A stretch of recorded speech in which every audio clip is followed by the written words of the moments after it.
and that this epidemic of mortgage fraud would cause an economic crisis at least as large as the savings and loan debacle if it wasn't stopped. The FBI found that 80% of the mortgage fraud was being induced by the lenders, not by the borrowers. You know, much of the rage has been against the borrowers, but if you want rage, it should be at the CEOs who became fabulously wealthy by following a strategy based on fraud. The Wall Street people and their friends here at the Federal Reserve and at the U.S. Treasury and down the Washington Mall here at the U.S. Capitol. That's where the damage was done, and if people want to vent their anger, they need to vent it against these people. Between the Bush-Paulson administration and the Obama, Summers, Geithner, Volcker administration, there's really a total continuity of economic and financial policy. Geithner was on board at the Fed, the New York Fed, dealing with all these institutions. He didn't get it. And then we had this fellow who came up afterwards, Mr. Friedman. He was on the Goldman Sachs board, and he didn't last too long as the Fed chairman. Why? Because he had a conflict of interest. Is it possible that there's so much conflict of interest here that all you folks don't even realize that you're helping people that you're associated with, and you should be recusing yourself for America's ethics? I behaved with the... You don't think you should have recused yourself when you asked Lehman to go in bankruptcy, you didn't put Bear Stearns in bankruptcy, and then you folded Merrill Lynch into... I mean, isn't there some point where you got to say, hey, I got a conflict of interest here? You don't feel any kind of scintilla of ethics on this thing at all? Totally. I operated very consistently within the ethic guidelines I had as Secretary of the Treasury, and when it became clear that we had some very significant issues with Goldman Sachs and with why didn't you recuse yourself with Morgan Stanley, what I did then, it would have been very wrong for me to recuse myself. What I did was I went and got a waiver from the ethics agreement, because when we had concerns... Who is in charge of the ethics agreement? What? Who's in charge of the ethics agreement that you got a waiver? We have a Office of Ethics at Treasury, and we have a White House ethics office. So you got it from the legal counsel from the White House? We got it from the government ethics office. So we had Snow, we had Paulson, now we have Geithner. All these people cut from the same bowl of cloth.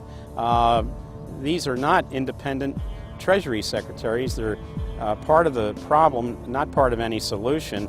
And it would have been nice to see President Obama effect some change in Treasury, but of course, he went and got a Wall Street insider as his Treasury Secretary.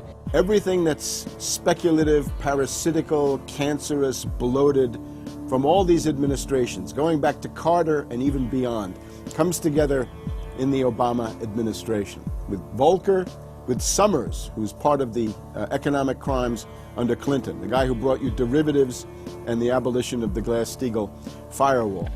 You could not have gotten a more perfect setup for a takeover from a previous government, the Bush regime, than the Obama regime.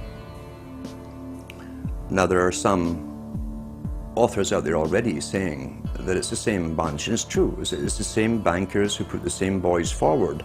Obama, far from helping the public and giving them something new or giving them more power and say over their own affairs, has actually sided immediately with the bankers who once again have robbed the public blind, and now they must get bailed out by your tax money. Obama does it all with left cover. He makes you think that he's somehow different from Bush, that this is somehow benevolent, that he cares about the poor. And in reality, this is the cruelest hoax and the most bogus sham. Obama is 1,000% devoted to Wall Street interests. When Wall Street says jump, Obama jumps. And again, it's about $30 to $40 for the bankers for every dollar that ever reaches an unemployed person or somebody who's on food stamps or some infrastructure building for highways. The hope with the Obama administration was that it would move us beyond this. But unfortunately, what we're seeing more and more is that Obama has brought in many of the economists who bought into the system in the past. Larry Summers is a very good example. And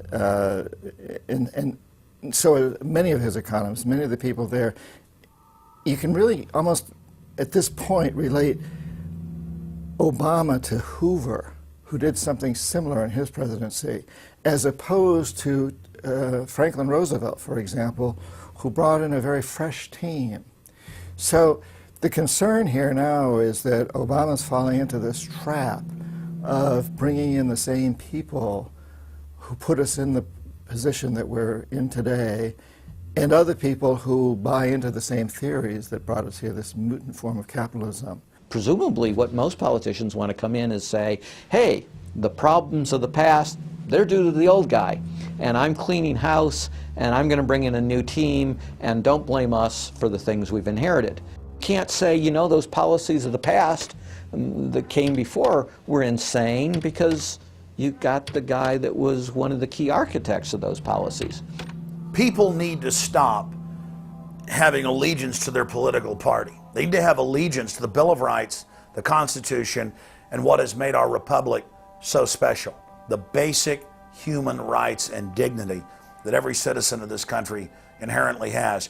Not because it's some right given to us by government, but because our Bill of Rights, our Constitution, enshrines that these are inalienable rights given to us by God, that we inherently have as sentient, free, conscious beings. But instead the public cheers on the Republicans as they win, or cheers on the Democrats as they defeat the Republicans.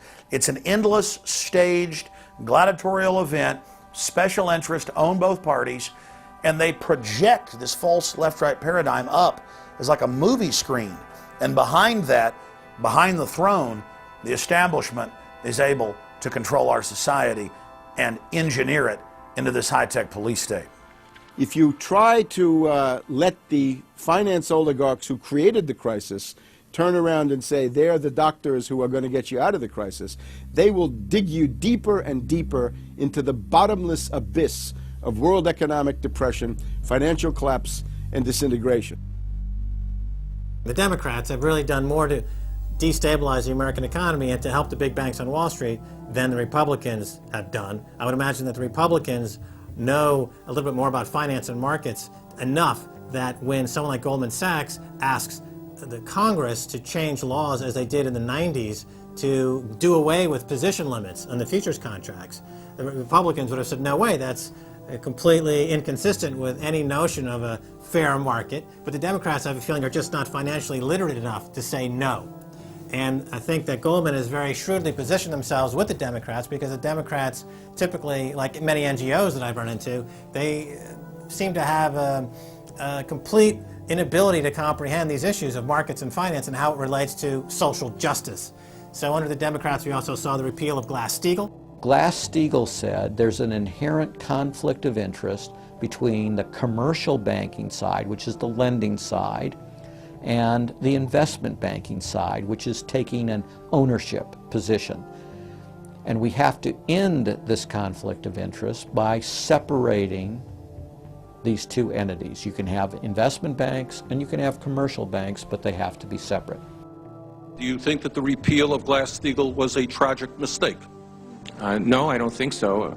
You could be a commercial bank like Chase Manhattan, or you could be an investment house like J.P. Morgan, or a bank like Bank of America, or an investment house like Merrill Lynch. But you couldn't be both. And as the 90s went on, the screaming hyenas of Wall Street were demanding that this prohibition, this regulation, be abolished. This was an illegal and inappropriate form of casino. The derivatives were being used and they were being unregulated.